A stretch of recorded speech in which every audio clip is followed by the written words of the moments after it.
ಜಮಖಂಡಿ ತಾಲೂಕಿನ ಅಂಜುಮನ್ ಕಮಿಟಿಯ ನೂತನ ಅಧ್ಯಕ್ಷರಾಗಿ ಯುವ ನಾಯಕರಾಗಿರ್ತಕ್ಕಂಥ ತೌಫಿಕ್ ಪಾರತ್ನಳ್ಳಿಯವರು ಆಯ್ಕೆಯಾಗಿದ್ದಾರೆ.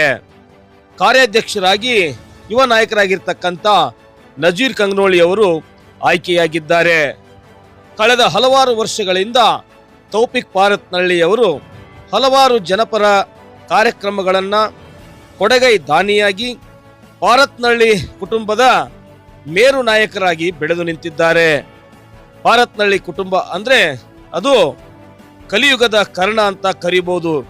ಆ ಮಟ್ಟಕ್ಕೆ ದಾನ ಧರ್ಮ ಮಾಡುವಂತಹ ಕುಟುಂಬ. ಸದ್ಯ ಅಬಕಾರಿ ಸಚಿವರಾಗಿರ್ತಕ್ಕಂಥ RB ತಿಮ್ಮಾಪುರ್ ಅವರಿಗೆ ಅತ್ಯಾಪ್ತರಾಗಿರ್ತಕ್ಕಂಥ ತೌಫಿಕ್ ಪಾರತ್ನಳ್ಳಿ ಅವರು ಅವಿರೋಧವಾಗಿ ಇಂದು ಜಮಖಂಡಿ ನಗರದ ಅಂಜುಮನ್ ಕಮಿಟಿಯ ಅಧ್ಯಕ್ಷರಾಗಿ ಆಯ್ಕೆಯಾಗಿದ್ದಾರೆ. ಅದೇ ರೀತಿ ಕಂಗನೊಳ್ಳಿ ಕುಟುಂಬದ ನಜೀರ್ ಕಂಗನೊಳ್ಳಿಯವರು ಕಾಂಗ್ರೆಸ್ಸಿನ ಕಟ್ಟ ಕಾರ್ಯಕರ್ತರಾಗಿ ಮುಖಂಡರಾಗಿ ಬೆಳೆದು ನಿಂತಿದ್ದು ಇವರು ಸಹ ಅವಿರೋಧವಾಗಿ ಕಾರ್ಯಾಧ್ಯಕ್ಷರಾಗಿ ಆಯ್ಕೆಯಾಗಿದ್ದಾರೆ. ಅಂಜುಮನ್ ಕಮಿಟಿಯ ಸರ್ವ ಸದಸ್ಯರು, ಮುಸ್ಲಿಂ ಸಮಾಜದ ಅನೇಕ ಮುಖಂಡರು, ಮೌಲಾನಗಳ ನಡುವೆ ಈ ಒಂದು ಕಾರ್ಯ ನಡೆಯಿತು. ಇದರಲ್ಲಿ ಅನೇಕ ಹೆಸರುಗಳು, ಅನೇಕ ತುರುಸಿನ ಪಂದ್ಯಗಳಾದ್ರೂ ಕೂಡ ಕೊನೆಯದಾಗಿ ತೌಫಿಕ್ ಪಾರತ್ನಳ್ಳಿ ಅವರನ್ನ ಅವಿರೋಧವಾಗಿ ಆಯ್ಕೆ ಮಾಡಲಾಯಿತು. ಅವಿರೋಧವಾಗಿ ಆಯ್ಕೆಯಾಗಿ ಮಾತನಾಡಿದ ತೌಫಿಕ್ ಪಾರತ್ನಳ್ಳಿ ಅವರು, ನಾನು ಹಲವಾರು ವರ್ಷಗಳಿಂದ ಸಮಾಜ ಸೇವೆ ಮಾಡುತ್ತಾ ಬಂದಿದ್ದೇನೆ.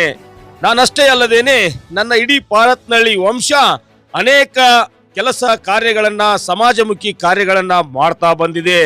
ಅದಷ್ಟೇ ಅಲ್ಲದೆ ನಾವು ಪಕ್ಕಾ ರೈತರ ಮಕ್ಕಳು ಕೂಡ. ಹಾಗಾಗಿ ಹಲವಾರು ಪದವಿಗಳು, ಗೌರವಗಳು ನಮಗೆ ಒಲಿದು ಬಂದಿವೆ.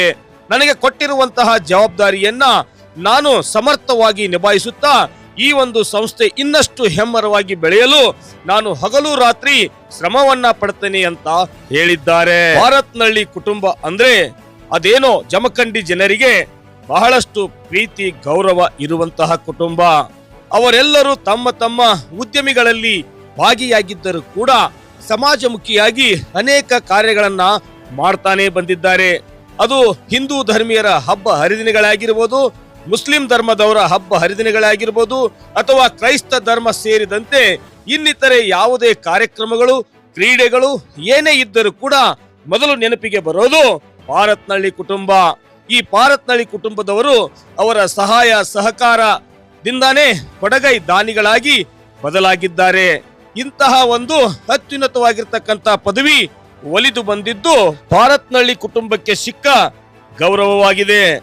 ತೌಫಿಕ್ ಪಾರತ್ನಳ್ಳಿ ಅವರು ಇನ್ನಷ್ಟು ಹೆಚ್ಚಾಗಿ ಬೆಳೆಯಬೇಕು, ಸಮಾಜಮುಖಿಯಾಗಿ ಕಾರ್ಯವನ್ನ ಮಾಡಬೇಕು, ಯುವ ನಾಯಕರುಗಳಿಗೆ ಸ್ಫೂರ್ತಿಯಾಗಬೇಕು ಮತ್ತು ಅವರ ಸಮಾಜ ಸೇವೆ ನಿರಂತರವಾಗಿ ನಡೆಯಬೇಕಂತ ಹೇಳಿ ಸಂಘರ್ಷ ನ್ಯೂಸ್ ಕೂಡ ಅವರಿಗೆ ಶುಭ ಹಾರೈಸುತ್ತದೆ. ನಿರಂತರ ಸುದ್ದಿಗಳಿಗಾಗಿ ನೋಡ್ತಾ ಇರಿ ಸಂಘರ್ಷ ನ್ಯೂಸ್ ಕರ್ನಾಟಕ.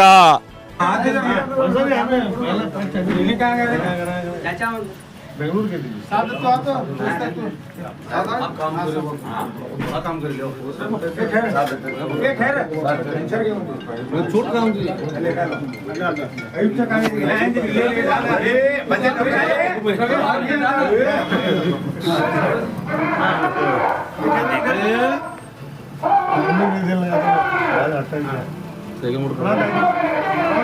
हां ले होता इधर हाँ